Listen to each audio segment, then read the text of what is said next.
Innovation thrives on disruption. How many of you agree with that? I hardly see any hands. I'll ask again. Innovation thrives on disruption. How many of you agree with that? Yes, that's better. Bold vision and leadership assist innovation. The next conversation takes us inside the mind of a global tech pioneer, exploring how groundbreaking ideas challenge norms, build industries, and shape the future. So get ready to uncover the mindset that turns disruption into lasting impact and leadership into legacy. So disrupt, build, lead. Let's get inside the mind of this global tech pioneer, Mr. Atul Nishar, founder of Hexaware and Aptech Computers. A big round of applause for him. And in conversation with him is Mr. Kamal Agarwala, President TiE-Kolkata. Welcome, sirs, to the stage.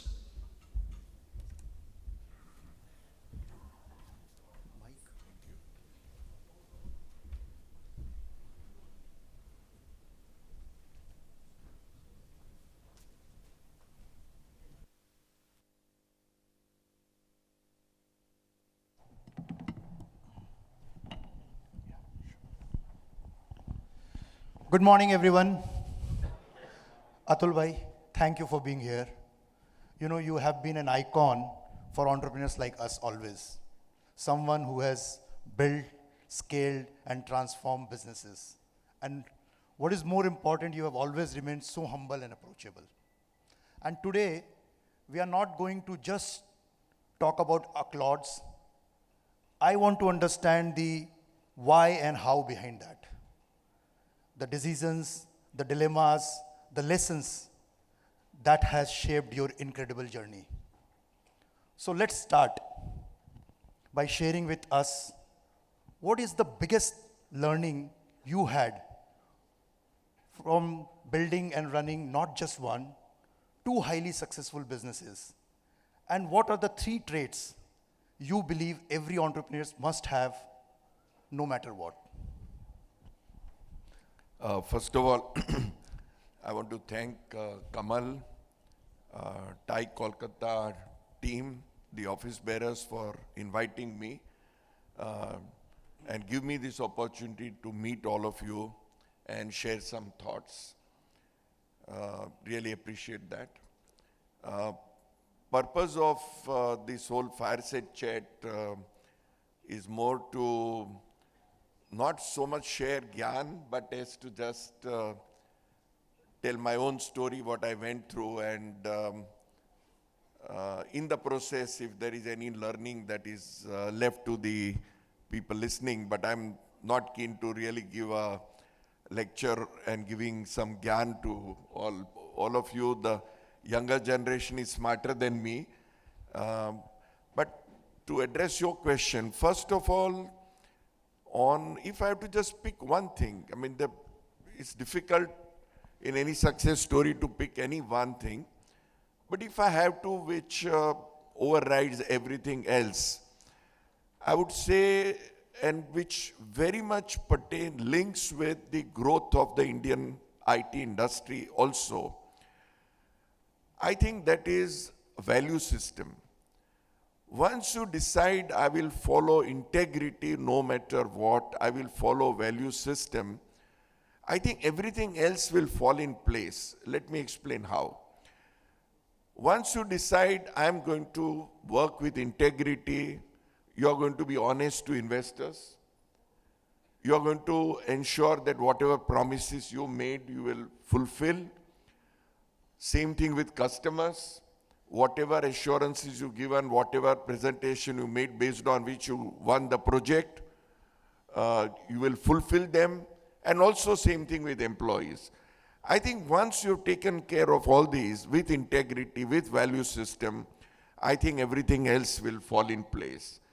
And why I'm saying particularly IT industry, that more than any industry in India, and I'm not being partial because I've also been an investor uh, in listed equity and later on, of course, unlisted. But if you see across industries, some of the founders in IT industry, the icons like Narayan Murthy, Azim Premji, FC Kohli, and then of course Ram Durai and N. Chandra, I think the integrity and the value system they followed, they created the right examples and benchmark for the whole industry. And that is how the whole software industry stands out in India. And you have to read more, The Maverick Effect by Harish Mehta to learn more. But I would say it really is a standout industry that gave me a lot. On this question of three things, let's go over as we talk. But if I have to just say one thing, because there are a lot of youngsters, and I was looking at the crowd outside also, a lot of youngsters. I think if you're starting a new business, pick a sunrise industry. Pick not the industry that so many have been there, pick something that is new, which is coming up, and which may not look big at all. If it looks big, then maybe it's not the sunrise industry. It should be the beginning of that industry. I think I would say that. Then I'll cover some of these points while I'm talking on my own journey. Absolutely. That's great integrity. I think that is one of the key things for anyone. So Atul bhai, we all know you as a visionary entrepreneur. But you know, I want to go back before Aptech, before Hexaware. What were you like growing up? Were you always like a business-minded person? Or did you ever consider a completely different career path?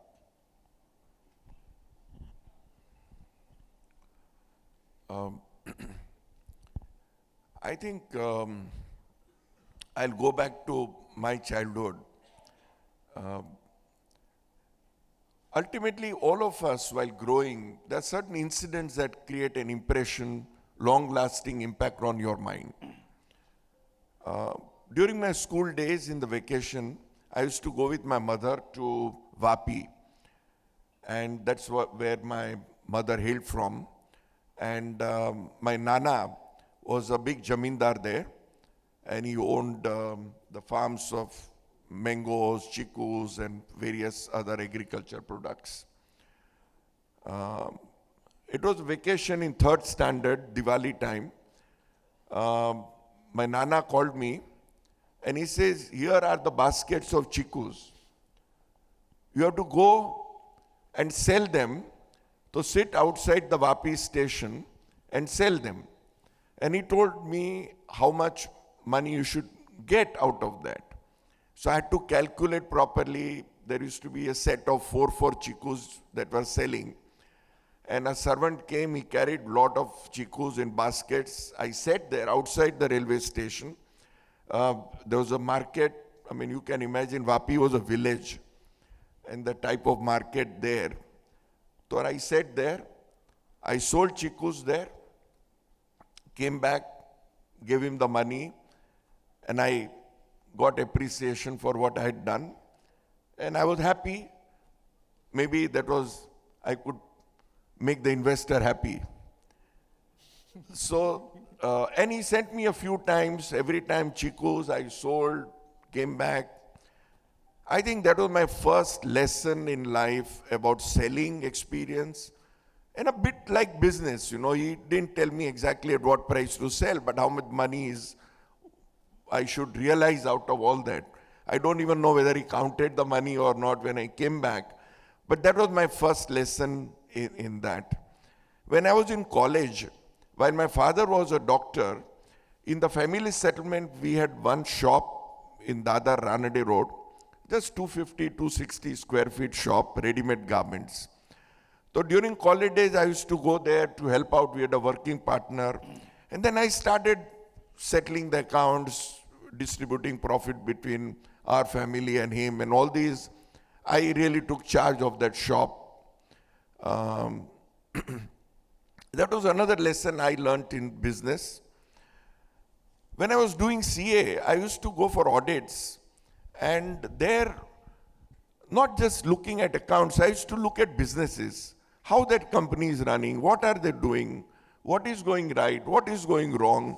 I remember one company, we were sent, they were selling projectors to cinemas and all. There used to be massive debtors.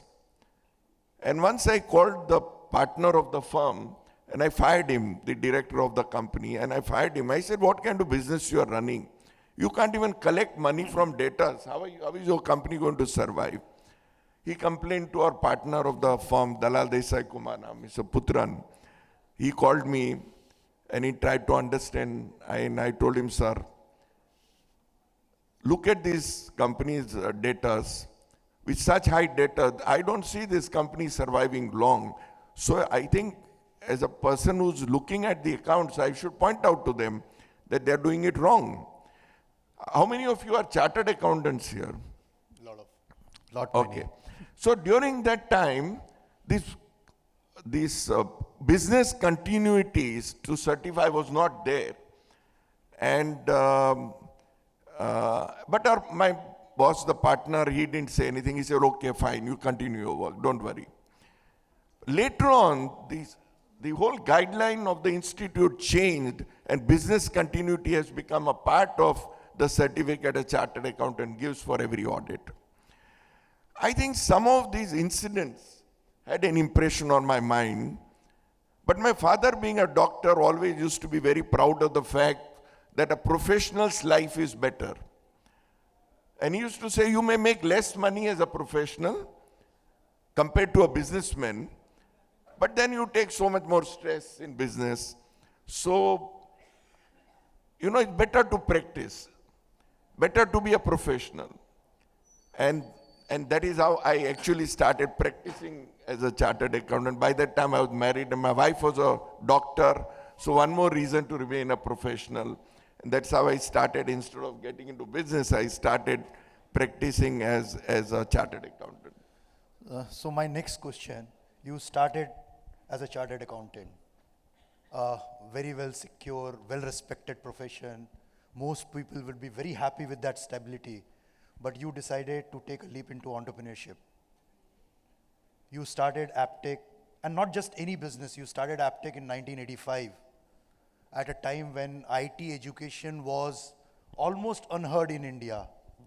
What was that moment when you thought, this is it, I want to start something of my own? See, I started practicing, as I said, as a chartered accountant. How many of you are practicing as chartered accountant? Your own firm? Okay, wonderful. So I started practicing as a chartered accountant. And of course, with my heart with whatever in past I had experiences, I always continued this looking at businesses. That of course always continued. Whenever clients came, I tried to add value to them because I didn't want to do any routine practice of going to income tax department and just doing audits. I used to get involved with them, learning their business, giving my views on that. But I found it was not very easy. Clients were not so bothered. They always believed that they knew their business better. And they were not so keen on getting views from me. I ran this practice for 1.5 years. But during that time, I felt that I'm trying to add value which is not really getting fully appreciated. And if I really know what I'm talking, if I have so much belief that I know what I'm talking, what I'm telling them, and if I believe I can add value to their businesses, which I'm not really involved in, then I need to prove and be in business myself, rather than keep doing this. And that was the time in 85. The whole talk about computers had started. And people were talking about computers and how computers spreading, and labor unions were opposing. We don't want computers here, it'll take away our jobs. Just like we are saying AI will take away jobs. So they were saying computers will take away our jobs. We don't want computers. All that was going on. And Rajiv Gandhi, being Prime Minister, being called computer boy. Right. And looking at all that, I thought that this looks an interesting field, that I should be in computer. So now what in computer? I looked at hardware. I met a lot of friends to understand peripheral hardware manufacturing. And I found it is all heavily import-based business. Now, as it is, India doesn't have enough foreign exchange, and this is heavy import. So you're really against the trend in the country. So I didn't really like that whole idea. And then computer education, I thought, okay, this seems interesting. I should be in computer education, and that's how my first computer education of Aptech started as part of my own office. Great that you have not continued with the practice so that India could get two hugely successful companies. So Aptech was not just a successful company. It became a movement from few training centers to 1,000 plus training centers, and that too in 40 plus countries. So what do you think was the key driver that has worked or helped you to scale so fast? So here, what I want to share is one, picking up a sunrise industry. It was new. People were interested in knowing about computers. So like that, whatever idea you pick up, just see it is sunrise industry. It's new. So it was a sunrise industry. That was the first thing. Now differentiation. What different are you doing? I mean, why would your business succeed? I mean, there are so many others, and if they are not there now, they'll come up. You're not going to stop them. There's very little entry barrier in today's world. It was not so even at that time. And that too, as simple as computer education. What we decided was, we are not going to run this 1 month, 2 month, 3 month programs. Because then awareness, learning computers is not what we want to do. Because then you're running classes. I don't want to run coaching class in computers. So we decided that today the colleges don't have any facilities. Even engineering colleges didn't have computers. So they don't have facilities. What I have to run the center like a college, not like a coaching class. So we introduced 1 year, 2 year, 3 year programs. When we introduced this, people were amused. You're going to run career programs, 1 year, 2 year, 3 year. 3 years was real long. And we started getting students for joining 1, 2 and 3 year programs. And maximum number of students were for 2 year program. And 3 year were more than 1 year program. So we started conducting career education. So our slogan was build careers. So for a better tomorrow, that was the slogan. So we didn't compete with the coaching classes at all. So that was a major difference that was in our theme. And of course, in terms of growth, the big thing that happened was our franchise scheme. We planned to franchise out. And once we franchised out, it's an unbelievable success story. I think between 1990 and year 2000 was probably like a dream. We owned 9 centers, but from 9 we went to 1,500 centers across 50 countries. I mean, apart from India, we were leaders in China, in every neighboring country. I don't want to say Pakistan, every neighboring country, Middle East, Latin America, every country we were there.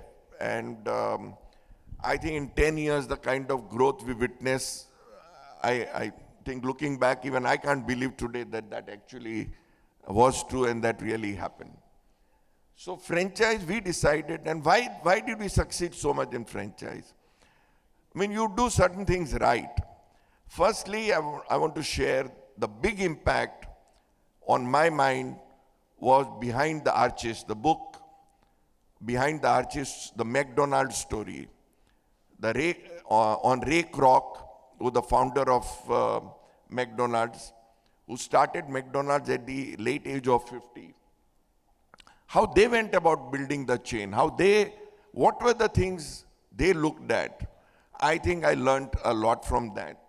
We created manuals manuals for franchisees for everything: academics, marketing, administration, examination, all that. We guided the franchisees. Selection of franchise, we ensured that we take youngsters. We take not because they are wealthy, but because they'll spend full time in it. Can be a wealthy family, but the son or daughter should run it full time. And who really has hunger in running that business. And the kind of payback they were getting was just less than 2 years. So people were flocking at our centers. The potential franchisees were writing to us from all over. And then same thing happened from outside India. So we appointed a separate division, international, to look at that and how do we go about that. So I think the key is you're doing something different, fine, you're franchising out because that was a different idea altogether. But how you go about it is also important. I think doing it right way, even if you take a little longer, doing it right way is the key. I think that's why I guess we succeeded.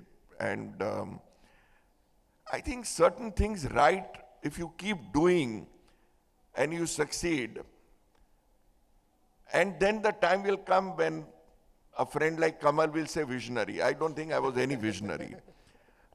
I don't think there was any vision. Just that you keep working hard, you keep thinking, you keep trying to do the right things, what will work, what will succeed, and what is different. And then you keep succeeding. I think that is the key. I don't think anyone can say, I have a vision like this, and that person is going to succeed. I don't think that's going to happen. Vision is a small part. What you can visualize future is a very small part in the success story. The big thing is how you keep doing the right things. I think that's more important. You know, that is why I started with my note that you are such an humble person. You're saying you're not visionary. You identified a sun-shining industry. That was a vision at a time when nobody was talking about, IT education. So we'll talk about scaling up. A lot of entrepreneurs debate what's harder, starting a company or scaling it. So was there a big challenge for you to, taking Aptech off the ground or, managing its massive growth?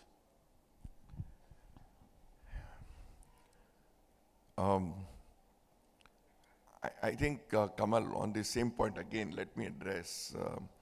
Sometime looking back at my own career, and I think, was it, because often I have connected what I did with something that happened in past, and then I'll come to the point. When I was in college, my father used to give a lot of lectures to me. He used to talk about being confident, never be afraid of anybody. He used to say, just remember one thing, even Tatas and Birlas are not bigger than you. You are not smaller than anybody else. Be confident. That was one most important lesson he used to tell me. Never be afraid of anyone. In Gujarati, he used to say, koi na baap thi darwano nahi. So, second, he used to encourage me to do public speaking. Go and communicate. So I used to be very active in debates, public speaking, compet programs, leadership roles, programs on television, radio. I could communicate properly. And third thing he used to tell me always was fairness to employees. He said, if you want to be rude, if you don't want to behave well, be prepared to pay 30, 40, 50% more to tolerate you. So it is very important to be good with people. So all these lessons and some of the incidents I told you already, if I look back at my own career, I think sometimes I feel like this movie Slumdog Millionaire, where how many of you have watched that movie, Slumdog Millionaire? Almost everyone. So sometimes I feel, was I in that position? Because what I did was often connected with what happened in past. What I learned not necessarily is a textbook, but what happened in my life, what I came across, what my father told me, what I observed somewhere as an auditor, as something else in my childhood, and I did learn from that and be able to execute that. So I could connect the two. I think that is a key point. All of us observe around, all of us have opportunity to see, ideas come to all of us. There's nothing new about it. Just that how you are able to relate that with what you actually do, just like in Slumdog Millionaire, the way he picks up that to use it to give the answer. I think that connection, if we do that, I think that's where we succeed. Wow. Now on your point of scaling up versus beginning, I think beginning, an idea comes, you build the right management team is important, you have the right strategies. Basic knowledge is required, that's important of course in any business. But once you've done that, I think scaling up is the real challenge. I think everyone wants to scale up and then you're competing. I think that's where the right strategies for scaling up, I think that's the real challenge in every business. And more importantly, how do you manage that massive growth? You have scaled, and how do you manage that kind of a growth? I think management team. That's the key. Management team, processes. I'll come to the team. Processes and team. Team and processes, you need to have processes. And I think that's again something I immensely learned from software business, is the processes. You have to focus on processes. That's the most important thing. Anything goes wrong, things will go wrong you can fix that problem, or you can ask yourself, but why it went wrong? What do I do that it doesn't repeat? And that's what you should fix. So my next question is that, we all learn a lot from mistakes than successes. So was there a big mistake you made while scaling, Aptech, which our entrepreneurs can learn from? One big mistake. I think I would put it this way.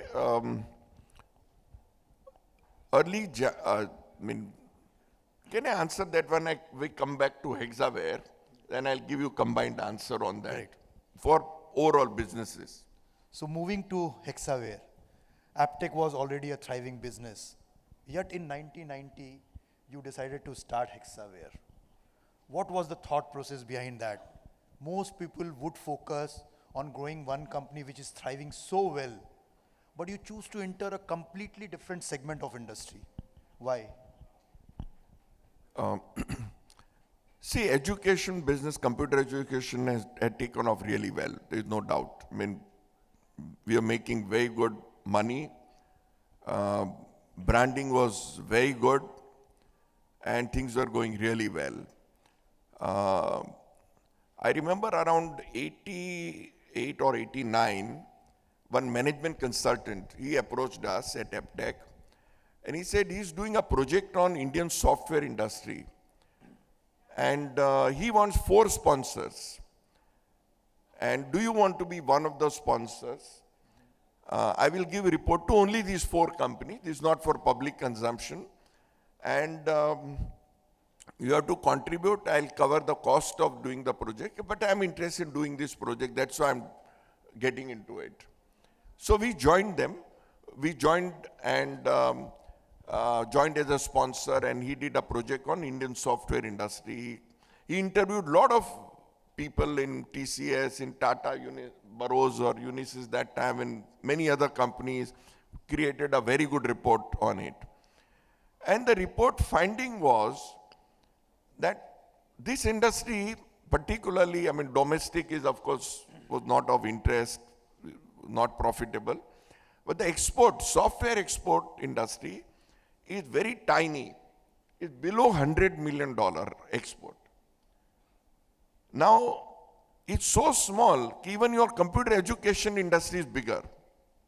You are doing very well in Aptech, you're growing very well, and I don't advise you to get into software business because too small.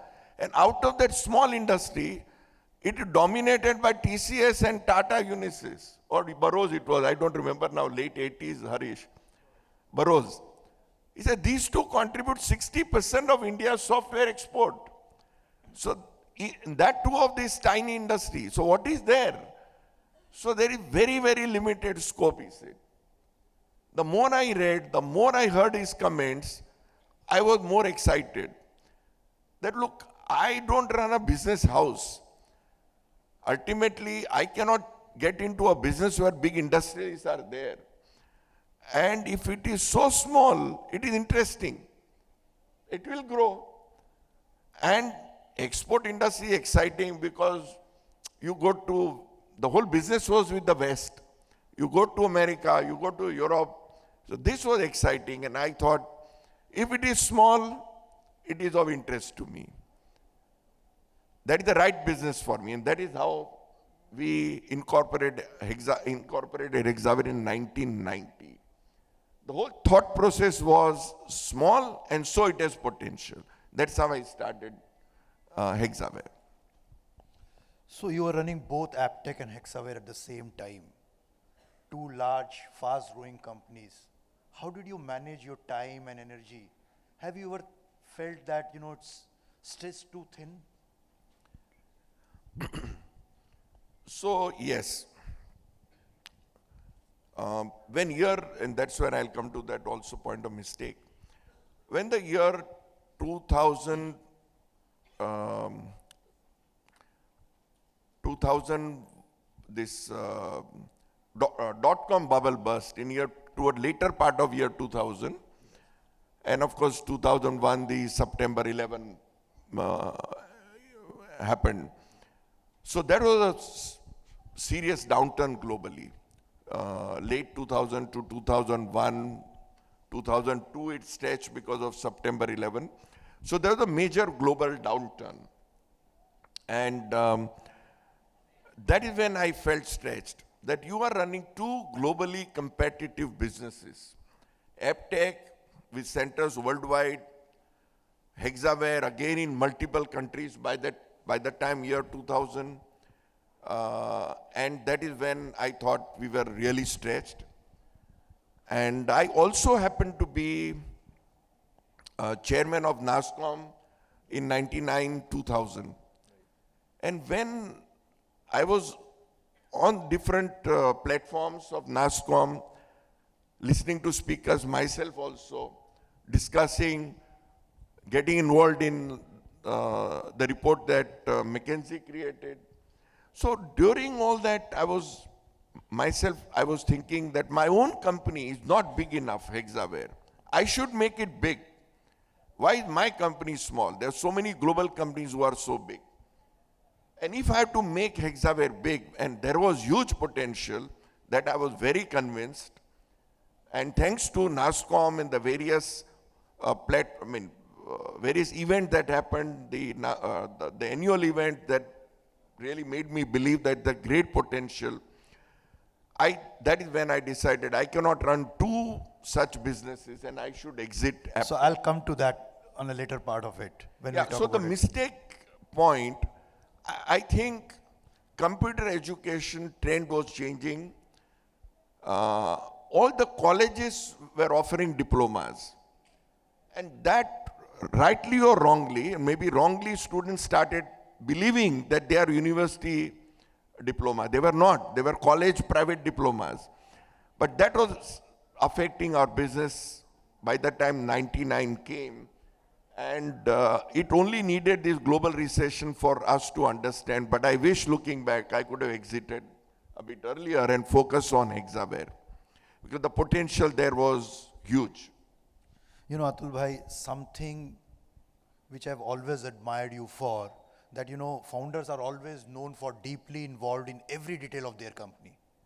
But you have always taken a different approach. You brought in professional CEOs to run both Aptech and Hexaware. Was that an easy decision for you, or did you struggle letting go? I think, Kamal, I'll again have to go back to past. When I was in college and when I used to go to the shop and we had a working partner, that time itself I made up my mind. If I run a business, I am not going to do operational things. I will not be involved in anything operational. I will focus on strategy, on expansion, on growth, on relationship building, and not really worry about day to day which purchases are made and what sold and all that. And look at overall picture on a monthly basis, quarterly basis, how it is moving. I think that was important to me. So every business what I did was, doesn't matter whether you call the person CEO, COO, Chief Business Officer, no matter what, but you are sharing the management, you empower a person to take lot of day-to-day decisions and also join you in thinking about future, in strategizing, so that you shared management with the person and empowered him. So my structure has always been to have a CEO along with me. I remained a whole-time chairman. I was very much involved. The ultimate buck stopped with me and not with the CEO. When I hired a CEO, I would tell him, look, 9 out of 10 times we will both agree. One time when we disagree, I will take the final decision. I am not an investor, I am an entrepreneur, I am a promoter. I will take the final decision in that 10% of cases if we disagree. If you want, you can talk to our board members. If they can advise me to change my mind, that is fine. But otherwise, I shared the management with the person. It was not handing over.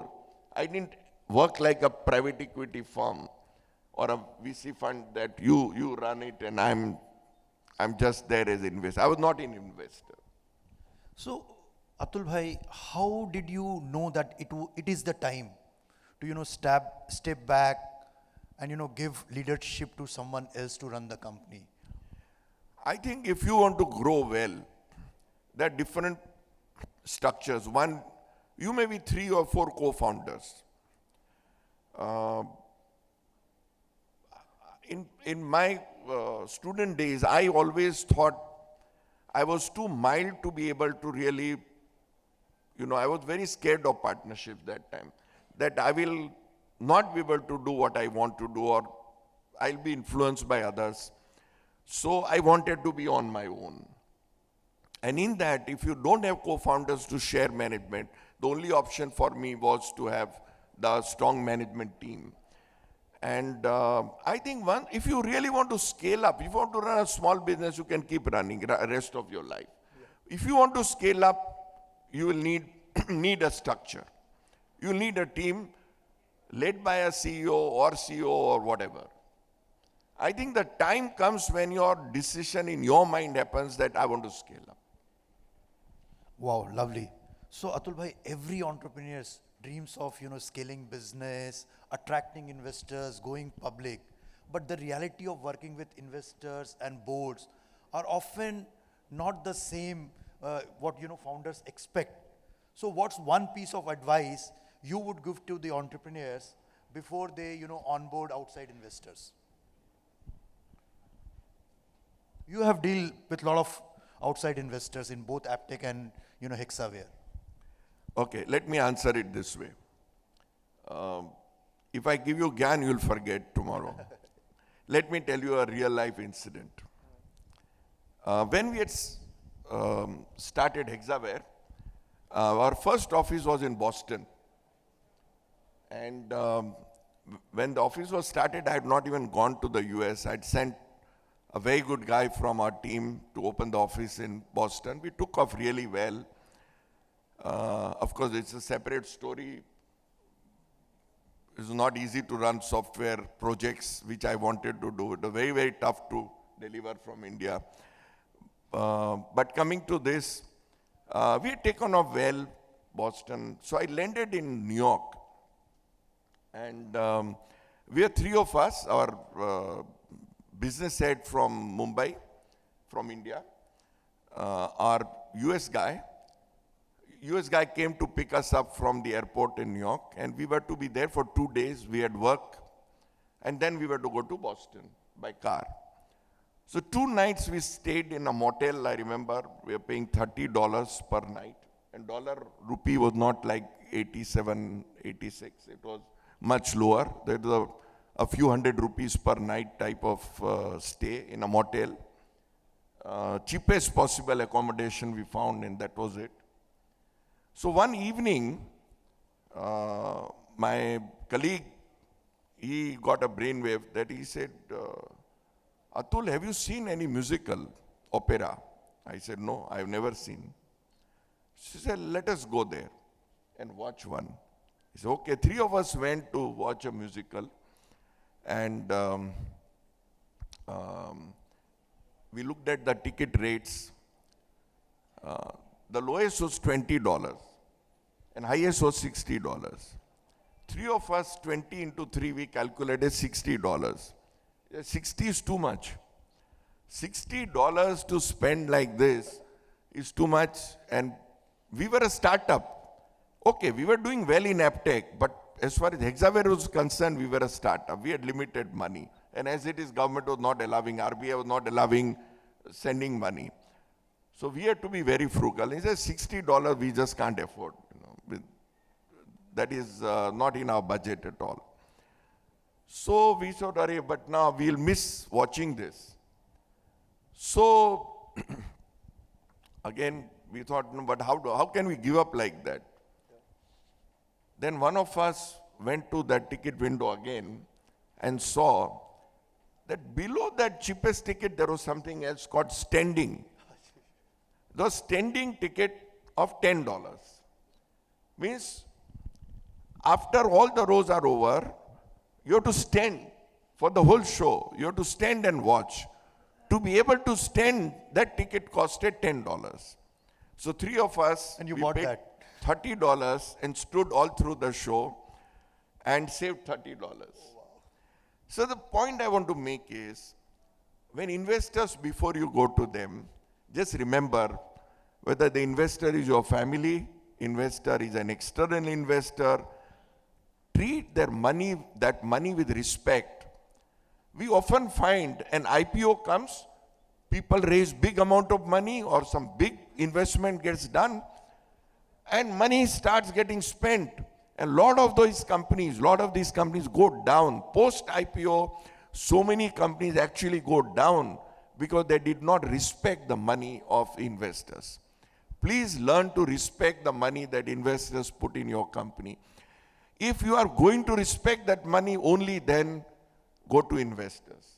I think that value system, integrity is needed, that you have to be conscientious that it is important to treat that money, and you're going to give return to the investors, not just give them back the money. So be careful the way you spend money. I think that's one very important thing I would want to leave with all of you. I'll take a couple of more minutes. I can't leave these 2 questions to you because it's time to reflect. So you had an incredible journey, building 2 successful companies, scaling them, exiting them, and now you are mentoring startups. So if you would go back and give your younger self a piece of advice, what it would be? I think I would say there's been big controversy on 70 hours a week, 90 hours a week, and all that. I think if I look back my own career, I have been guilty of working very hard. I think if I go back in time, and if I were opportune to correct, I would improve my own time management and give more time for family, more time with friends. I remember at one time when I looked at my passport, I had more than 40 countries stamped, more than 40 countries. And how many countries I had seen out of these 40? None. I never had time to go around and see the country. I had only visited because of work. I went, met the client or met a prospect and returned. And if I go back, I would want to change to that extent better work-life balance. I think it's not a question of 90 hours or 70 hours or how many hours. Can we be more productive in work? Can we just focus better? And while we are at work, produce more so that we don't have to sit in the evenings late to do the work. And here I want to say, one of the most successful companies in the world, HDFC Bank, Aditya Puri used to always say he never sat late in the office. As per office time ends, he is out of the office and no mobile. And that is the way he worked and built one of the most successful companies in the world. I think I would change that. I would have better work-life balance. So, Atul bhai, let's I would wrap up. not work for 90 hours a day for sure. So, Atul bhai, let's wrap up with a quick rapid fire round. Just say, I want to say one thing to all of you. And if you want to watch that Slumdog Millionaire again, please do. Because so many things happen around us, and you look at your own childhood, I think so many ideas will come up out of that. So many life lessons will come up. You'll not need to listen to my story after that. no, your story has always been incredible, so much to learn. So just say yes, no, or a word. No explanation needed. Are entrepreneurs born, not made? They are made, not born. Is risk-taking instinctive or learned? Learned. Hiring a CEO, always a good idea for a founder? Very good idea. Building a business today is harder than in 90s. Yes, it is. But there are opportunities. Bigger company is equal to better company? No. Would you start a new business in 2025 if you were 25 today? For sure. Is But work why only at 25? Picture abhi baki hai mere dost. absolutely? How many of you know Ashok Sutta built Happiest Minds? He started the company when he was 67. And it became one of the most successful software companies listed on market. So is work-life balance a myth for entrepreneurs? Is work-life balance a myth for entrepreneurs? It is not a myth, it is a must. Is it better to go public or stay private? Go public. Would you rather build $1 billion company, or 5 $200 million companies? $1 billion company. Do you have another startup inside you waiting to happen? Picture abhi baki. I keep getting ideas all the time, but I have to control. The reason I exited Hexaware is I said I'd gone to 40 countries of the world without seeing them. There was a time it came, and I wish if I'd maintained better work-life balance, I would not have exited Hexaware. But because of that, I thought my life will just get over without seeing the world, without spending time with family. So that is when I decided, purely personal reason, there was no calculation in that. Personal reason I decided to exit and have more personal time. Thank you, Atul bhai, for being so candid and insightful. Your journey is not just a lesson on entrepreneurship, but a testament to the power of vision, adaptability, and leadership. Thank you very much, Kamal. I think you got too much out of me. It's been an honor to have you here today. Thank you you. so much. Can we Thank have you. a big round of applause for Atul bhai? May I now invite Mr. Atul Gupta, founder and CEO, Aptech Connect and Vice President, TiE-Kolkata, to facilitate. Atul sir. और तालियों का सिलसिला रुकना नहीं चाहिए. So you may not like to be called a visionary, but you definitely are a pathfinder. You have lived that life from germination of a tech education institute in 1985 to now mentoring startups. This hero's journey has come a full circle. And as you said, picture abhi baki hai.